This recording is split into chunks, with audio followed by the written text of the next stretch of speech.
I'm going to show you the method I use to completely get rid of or at least blend in water stains on fabric. I use wrinkle releaser. I get this actually at the dollar store in a big bottle for $1. I think this is like fabric softener and water. I also hear that vinegar and water work, but I have only tried the wrinkle release. I also have some more water, toothbrush, and my #1 go-to tool for water spots, and that is a blow dryer. So this, I feel, has some properties in it that water doesn't. It tends to not water spot as much because I think it's not really water somehow. I guess I don't know what it is, but this is what I do. I spray the water spot with the wrinkle release. You know, just love those water spots that have a real nice defined brown spot around the edge. What I would do then is gently, toothbrush or with your finger, try and get that stain away. Really use the wrinkle release on that. Toothbrushes can lighten and or damage fabric, so be very careful when you're using a toothbrush.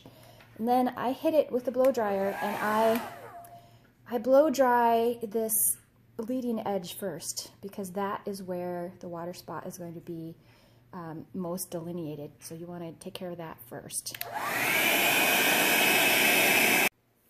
Okay, you can see that the water spot is going away down here, but where we sprayed the wrinkle release, it's still making a line. So I'm going to attack that again, just with not as much water, slightly spray, and blend in. I just don't necessarily soak it at this spot at this time. And then again, blow dry. That wasn't quite enough to get rid of it completely, so I'm just gonna continue doing the same thing. If you think you need to soak it, soak it. But I hope to just lightly spray this and get it gone. Okay, so that real hard delineation is gone. Yeah, I think it's pretty good. So now is the time whether or not you want to mess with it some more or leave it. I, of course, I'm a messer. I'm going to mess with it some more. Actually, the funny thing is this dress doesn't even have a water spot on it.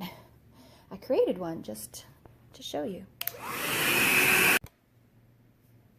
Alright, that looks really good. It doesn't even look like there was anything there.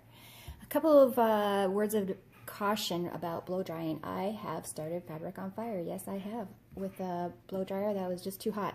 So if you have a cool function or a low function, definitely you know, do hot and cold so your fabric doesn't heat up overly much.